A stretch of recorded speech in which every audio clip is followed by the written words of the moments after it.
The purpose of this session is to help share insights that you all have shared. So a lot of you in the audience and people that aren't here submitted answers to a benchmark survey that we do every year. And we want to help share insights. And this really came out of when we first started, not when we first started, but when we were early days of EduSourced. We'd get asked a lot, what are other schools doing in experiential learning? And there are some communities around EL, and Robert and Todd will talk about one of them in a bit, but maybe not enough community. So we said, let's do a survey and then publish the results. And that's what this is. So thanks to everyone who's done the survey. So first, we'll just go left to right. Dr. Sarah Hansen, Faculty Director of Spider Business Hub at University of Richmond Robbins. Sarah, do you want to give a quick introduction on yourself and your program? Anything you'd like to share? Yeah, sure. Just recently created and formalized this program. I've been working with client-based projects for over 13 years at this point. And I'm excited to learn from the other panelists as well, as we're just starting to grow and learn about how to do this in the most effective way. So thanks for having me, David. Thank you so much. Dr. Robert Hart, Dr. Todd Pohl, co-directors of UT Design. I made a joke that I thought was funny, but it didn't matter because I was muted. Anyway. They run UT Design at the UT Dallas College of Engineering. Todd and Robert, you want to talk a little bit about your program? Sure. Yeah, I'll go first. So I'm the instructor for the mechanical engineering capstone program, our senior design program. Been here at UT Dallas. This is my 12th year of running the program. And so Todd and I teach. Started, I don't know, 6 or 8, maybe 8 years ago now, maybe. Probably 8, yeah. Maybe 8 years ago. We combined our courses, and so we started teaching them as a combined multidisciplinary course. Well, we have, I guess, I don't know, just give you a sense of scale. Go ahead. I don't know. We have probably between 40 and 60 teams a year, probably 50 teams a year on average, 5 to 6 students per team. We do almost all of our projects are externally sponsored by companies. Yeah. And before we move on, do you want to shout out the Capstone Design Conference? Oh, yeah, definitely. So I was just going to say, so I'm Todd, and I'm the biomedical engineering side. So back before we joined up about 8 years ago, and I've been here 11 years now, just a year shorter than Robert, we were trading students back and forth in our classes when it's like, oh, my project needs some biomed help, and my project needs some mechanical engineering help. And we said, why don't we just do this together and have them all in one big pool so we can build the teams that we need to be successful. So like you said, we've been doing that for 8 years. Yeah, and we are very active in what's called the Capstone Design Conference. So for those of you on today who we can't see any of you, the Capstone Design Conference happens every 2 years. It's primarily engineering instructors that attend, but we do have some business folks that attend as well. So if you're in the biz school out there and looking for new ideas on how to change or update or enhance your capstone program, you might want to think about coming to the Capstone Design Conference. So it'll be June 3rd through 5th this summer on the campus of University of Tennessee in Knoxville. And as one of the co-chairs for the conference, I would love for you to come and attend.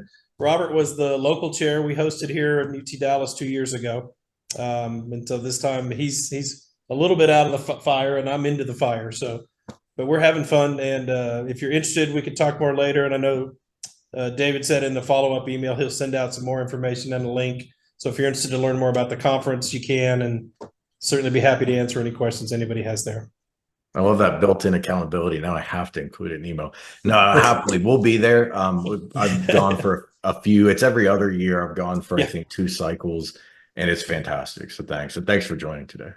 Yeah. And the important thing to mention is, I mean, it's, we don't talk about engineering topics. I mean, we talk about, project-based learning topics, and that's, clients and students and team dynamics and, all of those kind of issues. And I think those apply whether you're in your business or engineering. It doesn't matter what discipline you're teaching. Yeah. Robert, you're stealing my talking point. That was going to be a big soapbox moment for me later. But no, I agree. Fiona Bem, Associate Director, Experiential Learning at Duke Fuqua School of Business. Thanks. Welcome. You want to tell us a little bit about yourself? Yeah, sure. Thanks, David. So I am the staff lead for the Pupil Client Consulting Practicum, which is an experiential learning course that we run across 3 of our degree conferring programs here at the business school. So we have a required FCCP is a required class for our one-year master's program. We just launched that this past year, and it's an elective class for the daytime MBA and the executive MBA programs. So at any given time, we have about 500 pupil students taking an experiential learning course in the spring. So it's relatively large from our perspective anyway. And our small team also runs another experiential learning program called the Mentored Study Program. And this is where one MBA student will work with a mentor at a mentoring organization over the course of a semester. And I also support that program. So yeah, we have a small team in the experiential learning office doing a lot of great work with project-based learning for students. Small but mighty, because we'll see Yeah. later in these results that a lot of schools have no team at all. And it's kind of interesting how people cope differently with the same underlying problem of we got to run the program. We'll talk a little bit more about that. I'm co-founder of EduSourced. It's meant to be a one-stop shop software platform for experiential learning and capstone program management, basically live projects, client-based projects, running programs like that, having everything in one place online. And also, as of last fall, co-founder of Feedback Loop, a peer feedback tool that works inside the learning management system. We launched in fall with 9 schools. Only Canvas. We're about to release Blackboard compatibility here soon. So yeah, that's my one and only self shout out. Now we will move on into the survey results. And everyone on the panel jump in. I've got the Q&A up. So if you guys have questions or thoughts or your own commentary, jump in, feel free. Survey participants, just a level set. Majority faculty. I think that's interesting because later in the survey, you'll see that faculty get beat up a little bit, maybe wrongly so, in some of these responses and open-ended, but we'll get into that. I think it's kind of interesting. 101 participants, record for us. So thanks to everyone who filled this out. It's not a perfect survey, but it's meant to give directional insight about programs and changes over time, something that we don't see documented much. 85% of the respondents are directly involved with client-based experiential. So if you're here and you're wondering, oh, experiential learning, it's a big tent. How do we define it? This is client-based EL. If that's what you're involved in or interested in or thinking about, you're in the right place, because that's what we're all talking about. First question, we might need to get rid of because it's just so saturated now. And 94% of respondents are working with live clients. Pretty much everybody. You saw a little dip in 2020 because of COVID of maybe not working exclusively with live clients, but that's completely rebounded. And you can see how clustered that is year over year. So these questions you're going to see fall in 1 to 2 camps. One is they're very stable year to year, but there's a couple where there's huge change. And I always think those are more interesting and more fun to talk about. Snapshot of live client involvement by discipline. The next item, though, I move some stuff on my screen. Do you require project-based learning? There was a time before we started doing this survey where it seemed like we were going to get to full saturation with everyone requiring PBL. That's not happened. And if you look at the trend line, there almost is none. 2019, 49%, today, 52%, almost no change. I guess thoughts to the panel. Sarah, I think you're the one on the panel whose program is completely elective and opt-in. Can you talk about why? Are there any advantages to that approach or challenges? Yeah, I think a lot of the reason is the youth of our program. You know, we're trying to figure out how it fits into the other curricular elements of the various tracks that we have. And actually, I'll say that we do have project-based learning as a requirement, but not through my program. So I think a big thing that I've been learning is that there's all of these different areas and people and centers on campuses that are doing these things, and to capture them under one roof is really what we're trying to do within our school and even more broadly in our university, to be that resource. So, you know, I can only control so much, and hopefully, yeah, it'll be required in the future. Well, for your program for Spider Business Hub Mhm. is, and I don't know this, I don't think we've talked about this, but I've heard it from other people where it's elective or opt-in. They'll have a hard time recruiting students. Have you experienced that? Is it tough to sell into students while you're also selling into clients and trying to get projects? What does that look like?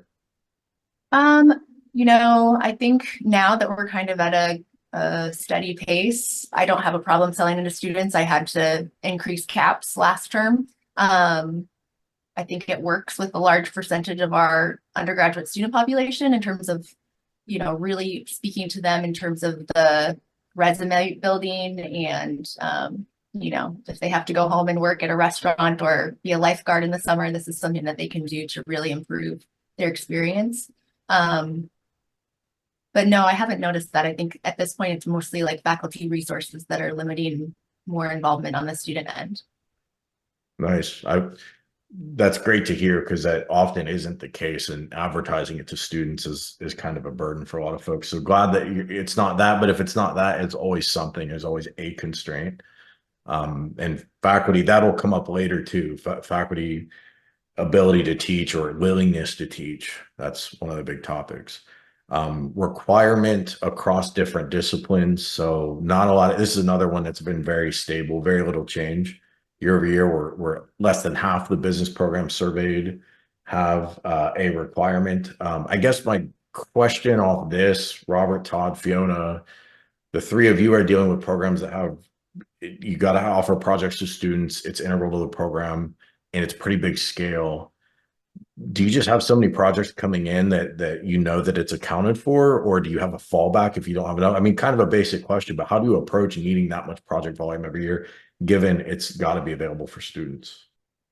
And whoever wants to go first, go. Fiona, go first. Waiting for each other to talk. Go ahead, Fiona. I guess, with this last year, Masters of Management Studies students, FCCP became required. And, for me, that was a great change. And I didn't find it difficult sourcing projects for that particular student population. I think the harder part actually is the MBA students that, they opt into this. So it's an optional elective, and a lot of great projects go by the wayside because, they sign up for this experience. And so not every client gets staffed with their project. And so I think we always have more projects than students opting in. And I feel like that might be a good problem to have, but it's also disappointing when you go about sourcing these projects in the summer and there's some great clients, what we think are great projects, and yet they aren't picked up. So I think it's a real balance trying to get the right amount of diverse projects every year that are going to fulfill students' interests and career objectives. Well, on the engineering side, it's interesting that 4 say that it's an elective or co-curricular, because in engineering, per ABET, capstone is required. So they may be thinking of a different type of program than capstone in that particular instance there. Well, it was asking if a client was involved, and so I know that some capstone and some disciplines are less likely to have a client. I think that's some do, some don't, but the course itself is a requirement for ABET for engineering, at least. So that's, I guess, a burden that we have. It's not, we don't have to worry about students opting in. They all have to take it. So we have plenty of students. Our problem, unlike Fiona, is making sure we have enough projects. And everybody does this differently. I know some schools recruit 20 projects when they need 15, and then 5 get told, sorry, you didn't get chosen. And Fiona, like you said, to me, that just feels bad. I don't want to do that. I'm going to have trouble going back to them next year going, hey, you want to do a project, when we just shut them down last year. So if we need 15, we're going to recruit 15. And for us, it's usually a scramble the last couple of days of, right before the first class to make sure we've got 15. So we're always begging and pleading and getting that last project or two to make sure we line up with how many we need based on our registration. So it's a fun little game we get to play in August and in May, but and pretty soon in December, I guess, too. But yeah, it is one of the most difficult parts of our job. Yeah, is sourcing the right number of good projects. Yeah, that moves into the next slide. What do you charge for a project? There was a time earlier than 2021 when we would see schools would go to required for the first time, required with client, especially in the business school side, and then need to drop the fee because it's too much volume. You can't scale 3x without a huge team and infrastructure unless you go free in a lot of cases.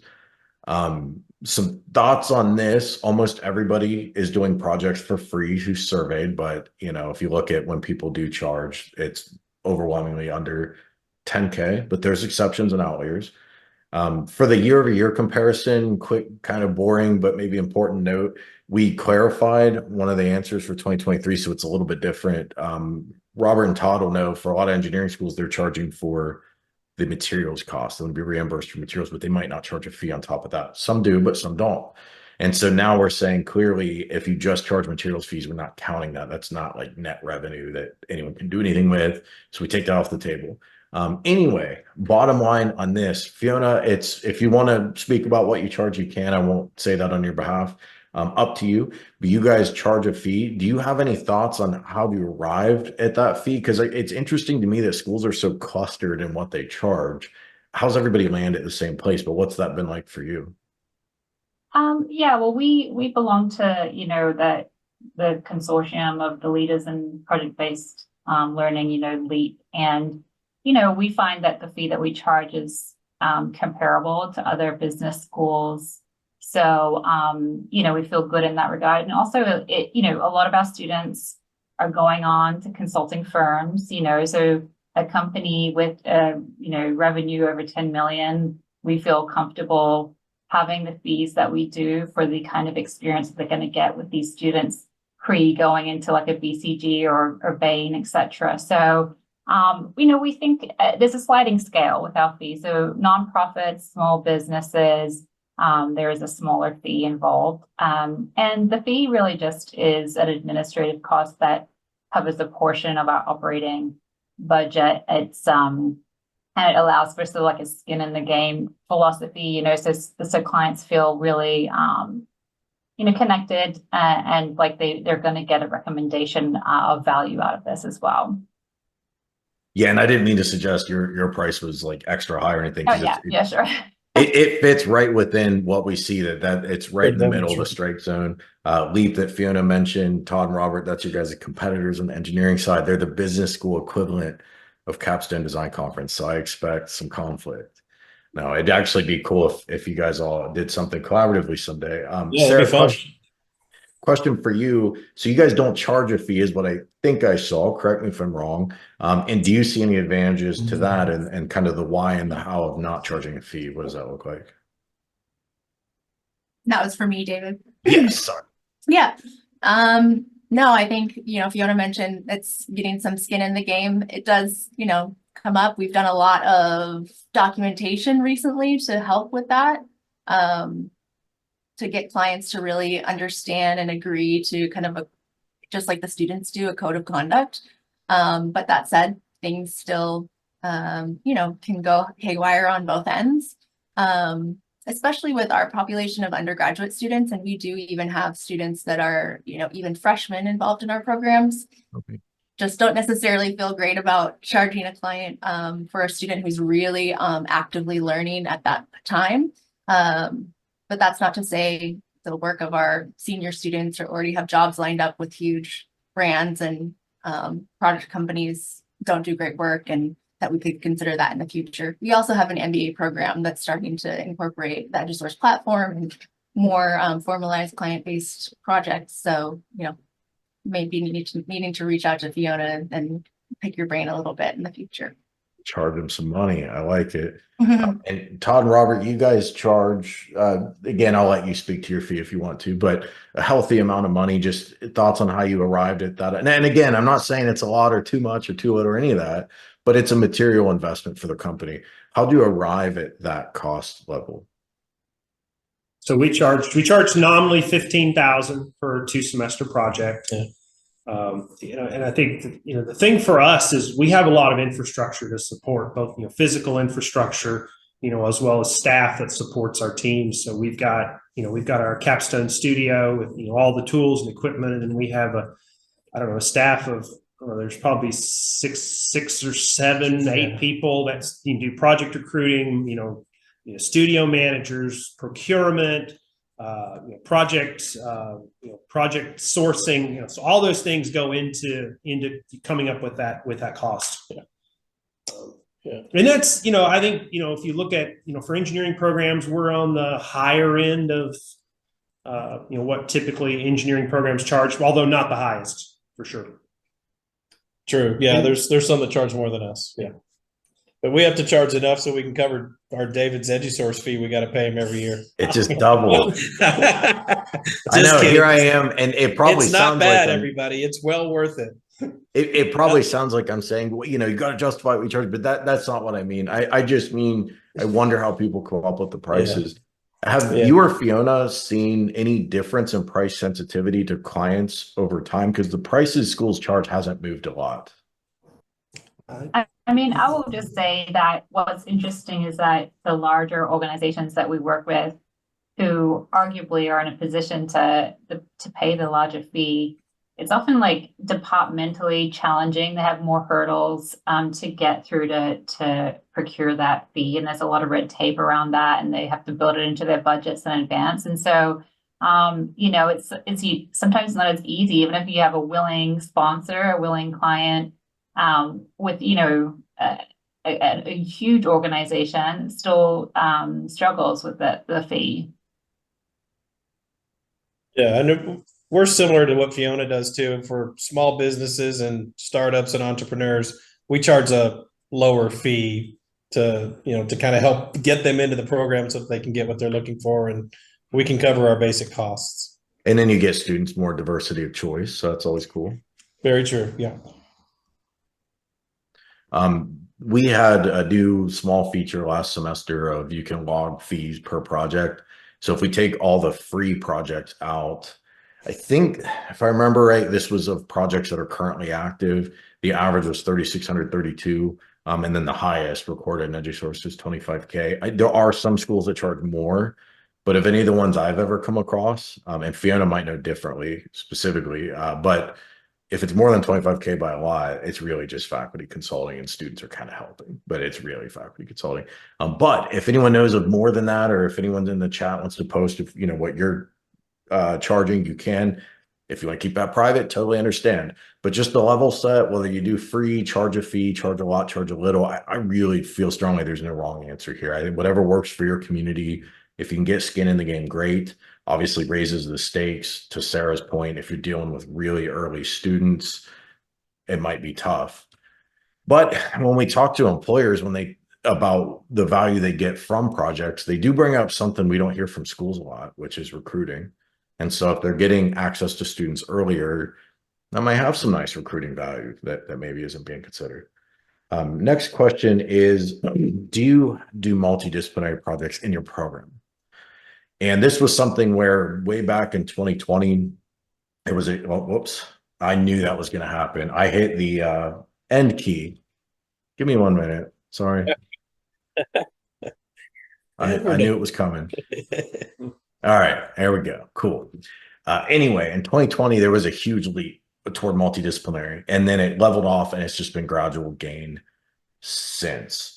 Fiona, I know you're doing a lot of single discipline projects. Do you think there's, and that's probably just because of the nature of specialized business masters, but what's your take on if you can really just be focused and go all in on one discipline? Do you think that has a special value to clients, or is it harder fitting that with what the client's looking for?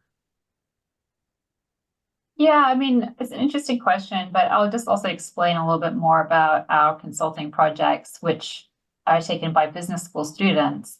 But we have centers within the business school that focus on areas that students want to build their competency and capabilities in. So, for example, the Center for the Advancement of Social Entrepreneurship, and we've got Duke's Innovation and Entrepreneurship Center. We've got Center for Development in the Global Environment. And so what we tend to do when we're sourcing is like get projects from various sectors or industries that kind of align with those centers. So even though students are working on a business challenge through this sort of consulting approach, they're really working on challenges that are across industry sectors. And I think that really makes it interesting.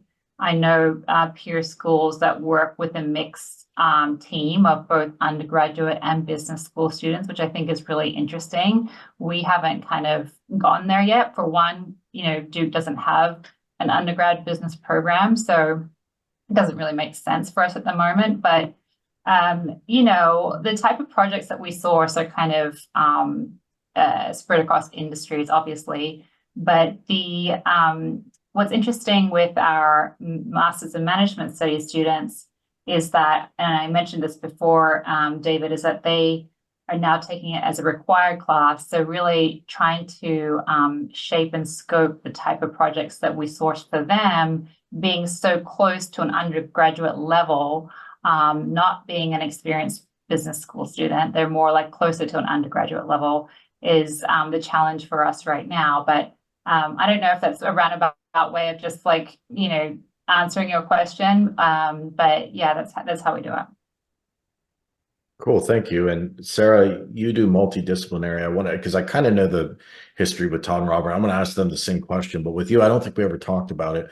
How did this start to do multidisciplinary projects? Yeah, I mean, I think really a lot of the work that we do is both kind of in a dedicated practicum style class, but also just integrating into our existing core courses, integrating these client-based projects. And by necessity, a lot of those core courses will have finance majors, accounting majors,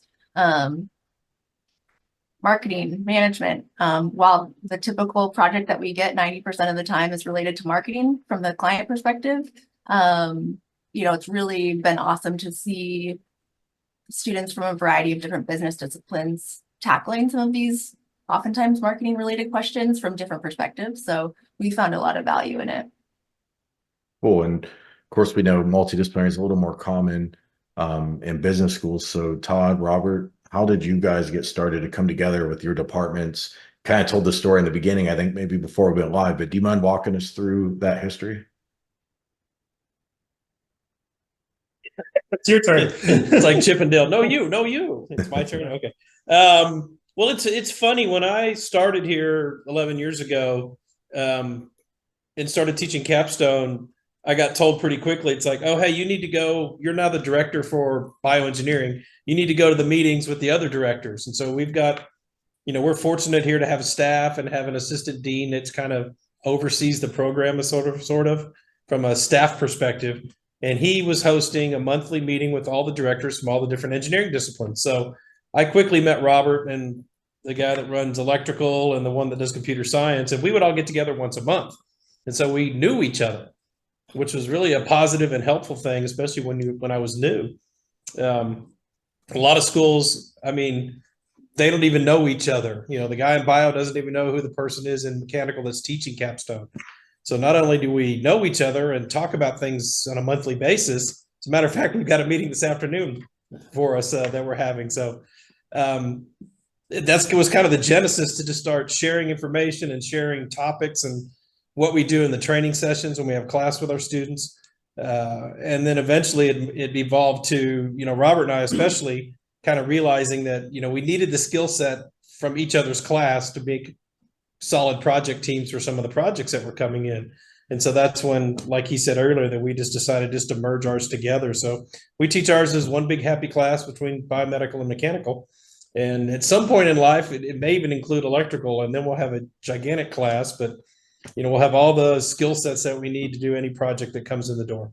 Yeah, I was kind of wondering why stop there and not also absorb other departments.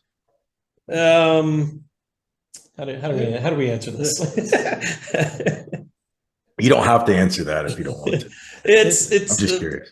It's a little bit of philosophy, I think. Robert and I quickly realized that we had the same philosophy about how capstone should be taught and how it should be run. And we just aligned really quickly. Electrical does things a little differently than we do. And that's okay. I mean, they have their way of doing it and we have our way. And so we interchange students on occasion with them too.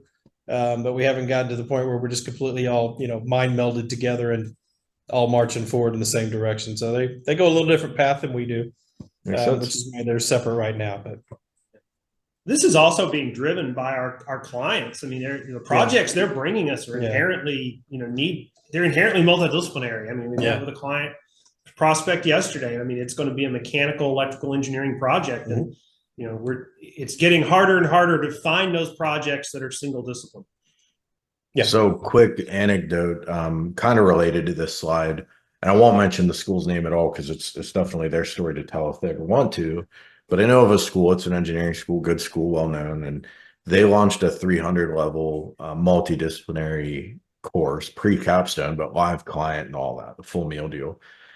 And they invested a lot of time, energy, and money into getting this off the ground, at least as I understand it. I'm telling the story secondhand, but I have some exposure to it. And went well, and the clients, I guess, loved it because, well, everything you just said, they don't come to you, and Sarah said the same thing. They're not coming to you with, we need this specific one thing only and nothing else. It's usually a broader picture than that they're looking to solve. The students loved it based on exit surveys, but the school ended up, I'm trying not to use the K word, the school ended up canceling it after 1 year because the individual departments didn't want to make room for it.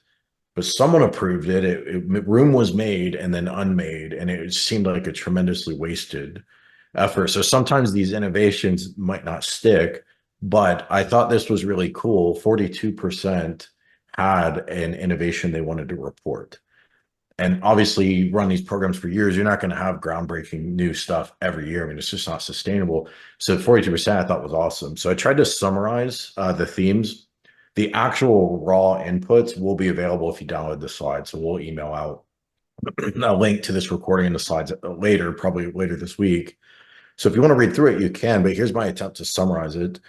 Enhance client engagement. So it seems like when schools are running these programs for longer, and everyone on this panel is, I think, already there, but when people are newer to this, maybe withhold the client interaction a little bit, especially if you're dealing with undergrad. And then over time, maybe open those gates a bit. We saw a ton of comments speaking to that. And this is some of the different points. These are all from different comments, but more exposure. I thought engaging executives was a really cool idea, but really trying to formalize it, do more of it, and broader exposure between student team and the client. The next one was career readiness. This one, there were only 2 comments on this. So kind of editorializing. I think this might be early days and an exciting trend. So we know that experiential learning impacts career, and that's one of the survey questions later on. Everyone seems to know that intuitively, but how do you document it? And we're noodling on some ideas at EduSourced if we can help with that with the tool. So this kind of caught my eye, wanting to document the impact that everyone seems to know is there. It seems like at some schools, leadership isn't tuned into that. They're not aware of the impact, or maybe take it for granted, and they're thinking about their job placement and all the stuff that they report on, that like a career office would report on, internship count and co-op and whatever. But maybe because it's curricular, but experiential learning just gets glossed over and almost not even mentioned at some schools, not everywhere. And I think that's kind of sad because it deserves credit. The next one, there were a ton of comments on this. I think, I don't know if I have it in my notes, 8 or 9 comments, maybe. I don't know. It was a big number. I don't have it written down, but further leveraging mentorship. So what do I mean by that? You have a project, you probably have a live client. Maybe you also have a mentor on top of that. And Sarah mentioned earlier, dealing with first-year students in some cases. I've seen where if you have earlier, younger students, layering in a mentor can help add just some guardrails. But the comments were things like adding mentors for the first time, or maybe they're already doing it, but they're doing more of it. Leveraging faculty and staff who are already at the school for the first time to be mentors. And then the last one I thought was super cool, sponsored a mentor pipeline. So maybe you have a client who has a project this year, but maybe next year they're not ready yet. They don't have their next project, but maybe they were a fantastic client and they could also be leveraged as a mentor. We looked at, let's see if I can work my computer. There we go. We looked at results from in EduSourced right now. There are many thousands of active projects, and how many of them have a mentor attached? The answer was 23%, which is more than I expected. We'll probably start keeping tabs on this over time to look for trends. But if you're not already leveraging mentors, if you have a network of people that can do it, alumni, whatnot, that might be exciting. Robert and Todd, you guys, your comment for innovations I thought was interesting.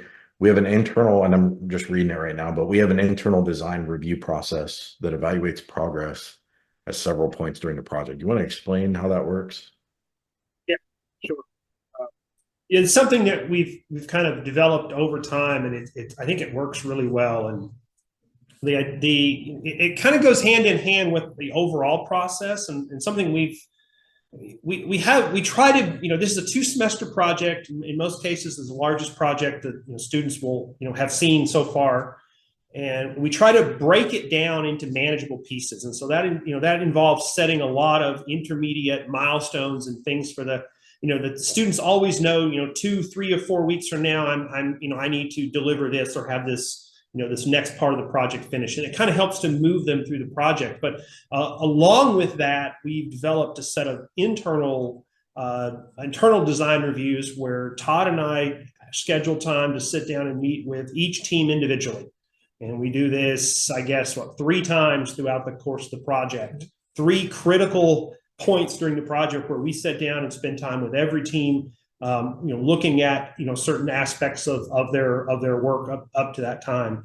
And it really does help us. We can give the students, first of all, we can give the students feedback, but second of all, it helps us identify teams that may be struggling, and we can give them some extra help or extra resources to get them back on track. And one part of this we actually just finished last week is requiring all the teams to have an operational prototype 1 month ahead of our end of year expo.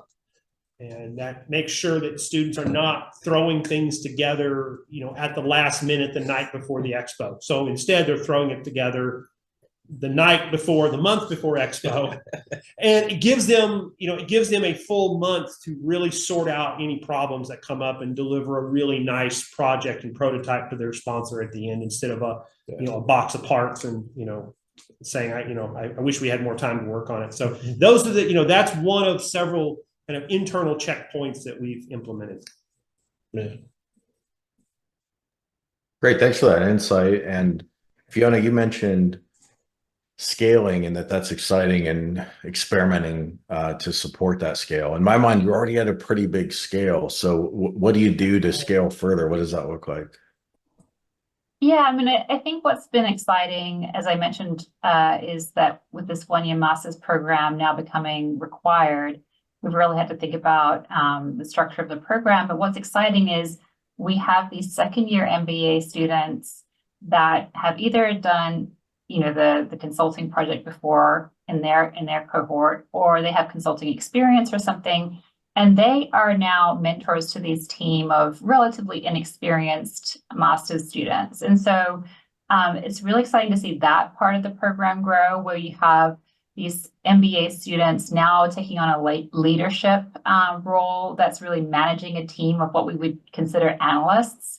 And, I've been running this program for a few years now, and you sort of have the usual expected challenges come up, but it's so great to see the reward coming through from both the younger student side as well as the MBA student side that are helping to lead and manage the team. So I think that can only go really great and exciting places. So that's what I'm really happy about.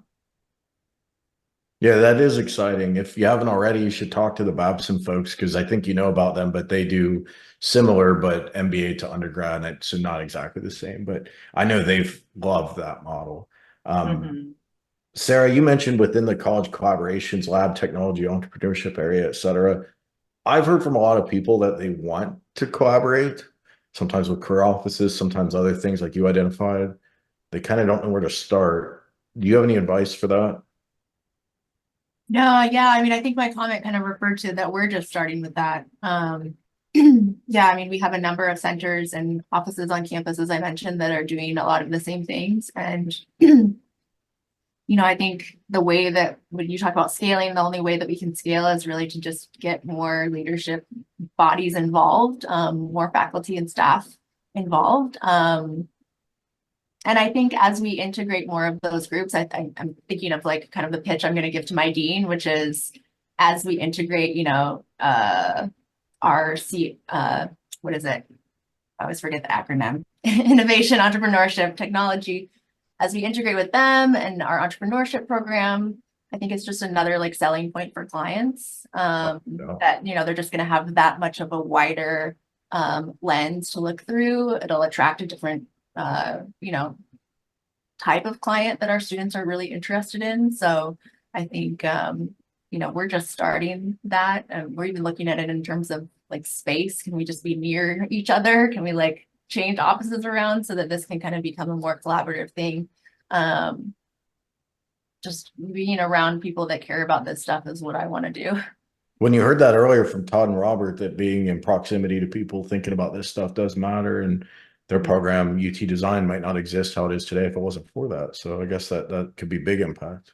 Speaking of proximity, I don't know if that's a good segue or lame, but formal director or Office of Experiential Learning, this is my favorite question in the survey. Do you have it?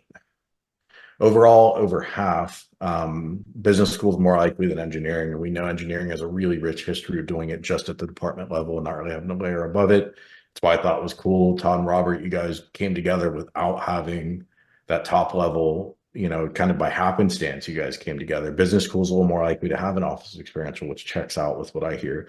Multi-college experiential learning probably won't happen organically ever or almost ever. So that's just selection bias. You're not going to have it unless you have an Office of EL.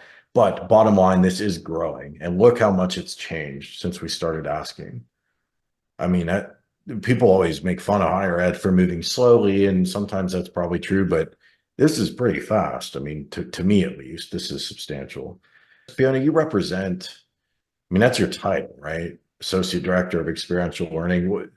Why do you think it's important to have that person or office just exist? Because I mean, you guys have it, but we see here not every school has it. Why is it important? Yeah, I mean, it's a great question. Our team, we have 2 faculty that are co-directors, and I'm the staff director. We have another staff member who's a program coordinator. But I mean, in terms of your visibility around, you know, the business school and how to source projects, you have so many connection points with different centers. Being a staff director of a program, to be able to like connect with folks that are in the career services team, to be able to source those projects, to encourage and support students and make those connection points and collaborations across the school. It's just really important to have a staff lead in that role. And then faculty appointments, they're doing multiple different you know, teaching courses, etc., along with leading this particular program. So it's yeah, I mean, I don't know if that's if I'm answering the question, but I think it's just really important to have you know, staff be able to support the experiential learning effort. You know, we see what happens if there is no, I call it like a stake in the ground. You stake in the ground. We have these titles, we have these people working toward this goal. Schools might not have that and still have really great experiential learning. But if you're in leadership at a school and you're saying, this is core to our identity, but no, we don't support anyone and faculty just have to figure it out, I kind of question that a little bit. Sarah, you represent, I mean, you've got your own EL program, Spider Business Hub, but you also are in this kind of role, right? Do I understand that right? That you're trying to get your arms around the EL across Robbins? Yeah, I mean, I think, you know, similar to what Fiona said around collaborations across campus, that's a really critical role. But I think, you know, a big reason why I wanted to be the director of this program was because, you know, faculty are coming in and they have this passion and desire to work with members of our community, but they don't know how. They don't know who to talk to. They don't know, you know, just even like rules of engagement of like what this could even look like. And I wanted to be that resource for faculty. So that was kind of my initial goal, was for this person to be this go-to. And then from there, it really took off. And I think my passion now is the student outcomes. But, you know, I came to my institution and didn't know the town, didn't know local businesses, didn't know anything. And to have had a person like me, I don't want to toot my own horn too much, but to have a person like me to turn to and say, can you connect me with this experience that I think is super, super valuable to the way that I teach my course, is kind of, you know, why that formal director or office is like critical. Nice. Let's look at where projects come from. Faculty referreds, number one. Every year we've asked this question, but it's dropping. I think it will always be important. We'll go kind of quickly because I want to get through at least most of this stuff. Office of EL is rising, so we know there are more offices of experiential learning. There seems to be a delay. New office takes a little time. get to know people, build those relationships. Sarah alluded to it, and then start recruiting projects. I love to see this gaining because that tells me schools are really serious about experiential learning and it's core to their brand. It's not just, oh, we got lucky, it happened, but it's also we're actually trying to make this work and build an office around it. Unsolicited inbound, was that, I think that was your number one, Sarah? That's amazing. We almost never see that. How's that work? How do you get there? I mean, partnerships. With I people think that so. are already engaged, or? Not necessarily even with people who are already engaged, but broader partnerships. We partner with the Metropolitan Business League. I talk to them probably once a year, and because we're just happen to be stuck into one of their emails that comes out once a month, I have a steady influx of client projects that I have to, often move to another semester because our queues are full. So I think finding the right partners has been, taken a ton of work off of me, which that was, a huge part of my job was reaching out and trying to find these projects. And now we're really lucky to also have some like government, Virginia Department of Consumer Services that's also sending people our way. So I think, as I think about giving advice to people who are at the same stage as me or before, making those partnership connections is critical and can take a lot off your plate. Business schools teach about sales channels, but here's a sales channel and it's bringing in projects. That's probably, I'm sure other schools do that. I don't think I've ever heard of it. So that's pretty neat. And anyone listening here, I mean, that impact, that's the number one source of projects, to me, that's almost mind blowing. How many projects, a little bit of growth in the top end this year, not much to speak of, not a lot of year-over-year change, but a few more doing 101 plus than we saw last year. It was 9%, now it's 13%. Breakdown from discipline and project volume, you guys are all at pretty big scale. But scale is relative because, I mean, you see programs where they've got one program, one faculty, no supportive staff, 5 projects and 5 unique clients can be a lot. It really can. 10 can be an ocean. But for other schools, they're doing, I always like to say our client with the biggest volume used to be, I think 1,200 students a cycle, but now it's almost 2,000 students a cycle. So it really is always relative. Edwin Vandervlist, our friends at UT Dallas, the business school, says JSOM.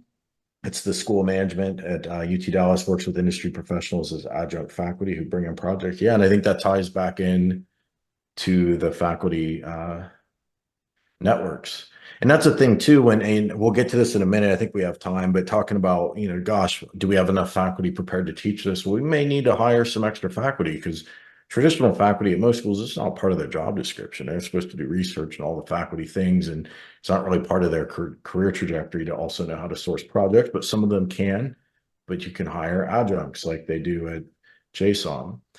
Do you use an NDA? So this big increase this year, that was the change, and business programs not using an NDA, which I thought was interesting. Fiona, you do it as a standard procedure. Why is that? Was that a school requirement, or is that something you guys wanted to do yourselves? I'm not sure if it's school-wide, but certainly it was baked into how we were always going to operate if you would client consulting practicum. So it just protects, students as well as the company and their confidential information. And the best projects usually have some element of sharing data that is, if not private, but it is, proprietary to the company. So otherwise, you're just doing a research project in a sort of a black box fashion. So we do have a standard NDA, but we also allow a client or an organization to provide theirs if they really need to use theirs, and then we'll sort of review it and adapt it or make amendments to it so that's more sort of student and academic friendly. But it is just a necessary part of running these projects, I think. Cool. And the rest of you said you do it if the client insists, which is kind of the standard. I thought this was interesting, a fairly big change this year of schools saying, no, we won't touch an NDA at all.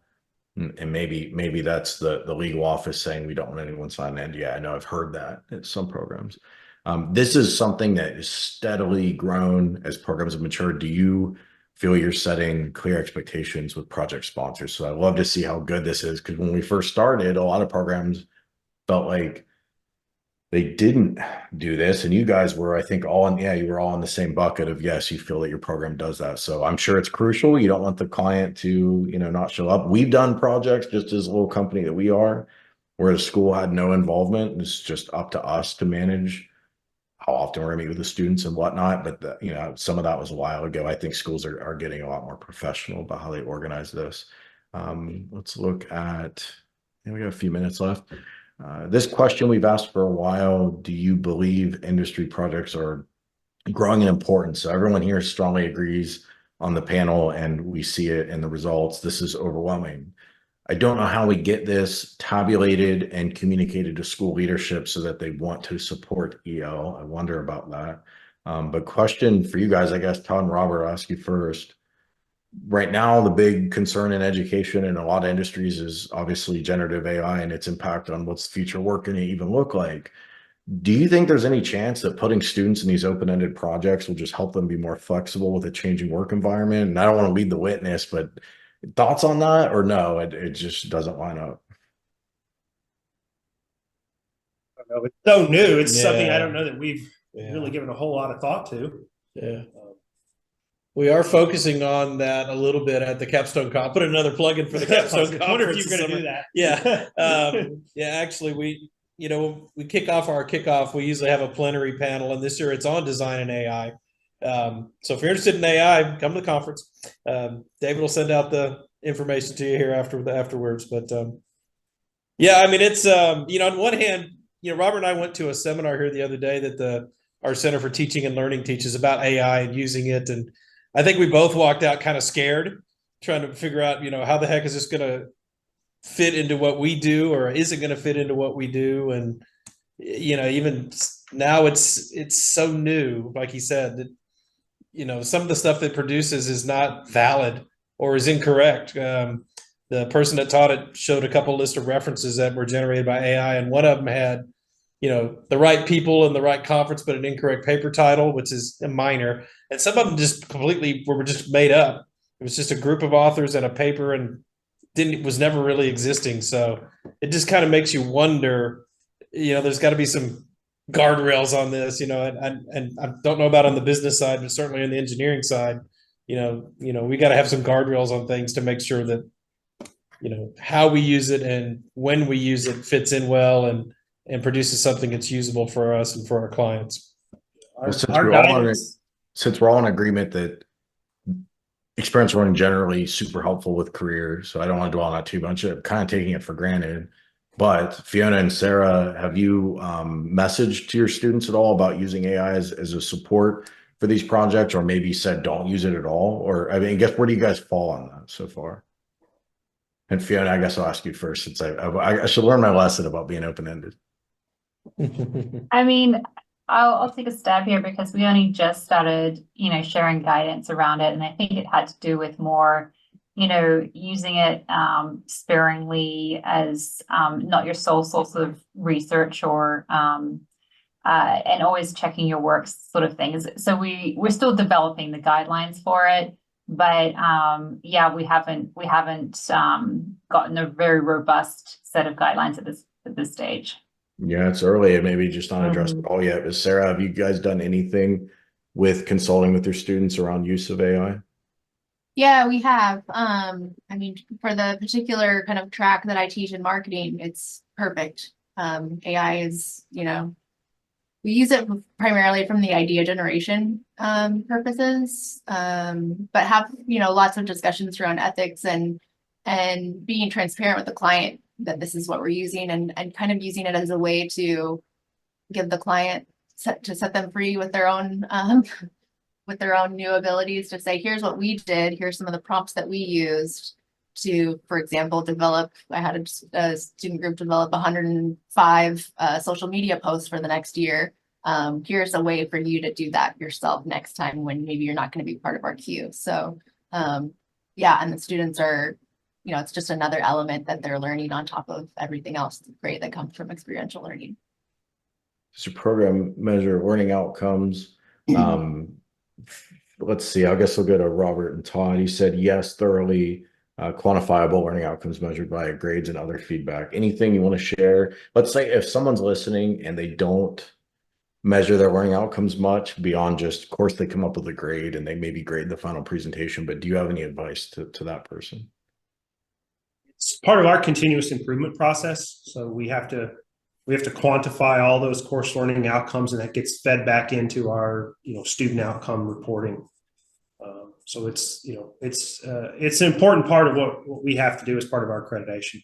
Yep. And Fiona, you said you thoroughly measure reflection exercises, surveys, skills inventory. You want to talk about any of that? Yeah, I mean, I think it's pretty standard with experiential learning to, bookend the experience with some sort of reflection. It helps embed the learning, etc. So we always ask students to reflect on the experience throughout the actual project, but at the end, we'll ask them to submit something. And then we'll also do a sort of skills inventory at the beginning and at the end of the project, so that we see from students any self-reported skills that they might have learned or built during the time of the project. So we also have other surveys, like obviously a peer survey and at the middle and at the end. So it's all very much measuring throughout, but the one that we take sort of seriously is really that reflection, and being able to reflect on the experience is an important part of learning. Be a good discussion on its own, reflection versus peer analysis, and which how they should be weighted. Some schools I know even will put weight on the client rating of the team, but that could backfire, if you have a bad client. This is the breakdown of how programs measure learning outcomes by discipline. I'm going to go kind of quickly because we're tight on time, I apologize for that. Maintaining records, everybody here says yes, we maintain thorough records. This has changed actually a lot. This is one of those minor details, be easy to take for granted. If you're in a program, running a program, and you've got tabs on your projects, when we first started asking this question, I don't remember the numbers, but a ton of programs felt like they were not keeping records, and I saw it firsthand. But that's changing. These programs are getting more mature about how they handle the program, treating it a bit like a business. Talk about biggest challenges. I really like this question. There were 74 written responses, so I'm not going to do it justice, but here's some stuff I tried to boil down into a few bullet points. Bandwidth and resources, that's the easy one. Having obviously not enough time of the day, not enough people, and you've got a lot to run, and that's what I'm getting at with. It's really a small business within a school. It's a tremendous undertaking. So no surprise there. Collecting right mix of projects, there were a lot of responses about this, and it was a little bit about getting enough projects, but it was a lot about dialing the projects in. So I don't have answers to any of this. If you guys do on the panel, jump in, but these are just, if you're having these challenges, at least know it's common. And the last one's faculty. This is what I meant. There were 14 comments kind of beating up on faculty, but are you picking the right faculty to run with these programs? Because they're out there. Obviously Robert and Todd represent that. Sarah represents that. There's a lot of them. Or can you hire adjuncts from industry like we heard about earlier in the comments? But if you just take research faculty with no interest in projects or consulting or any of this, and you just drop them in, it's probably going to go very well. I don't think that's very controversial. One piece of advice you'd want to share. So these were, again, just some themes. There were 59 responses, so I encourage people to read through them. But planning from success from the start. So the first one and the second one are completely contradictory, and somehow I think they're both right.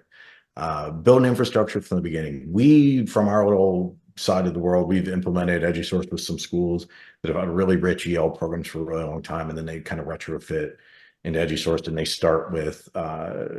started with Word documents and very manual. It's a little tougher to do that. If you start in the beginning, it doesn't have to be EduSourced, but if you start in the beginning, keeping records and thinking ahead about what you want to be able to deliver, that's obviously great. A lot of people brought in, you need to find a champion. I'm sure that's easier said than done.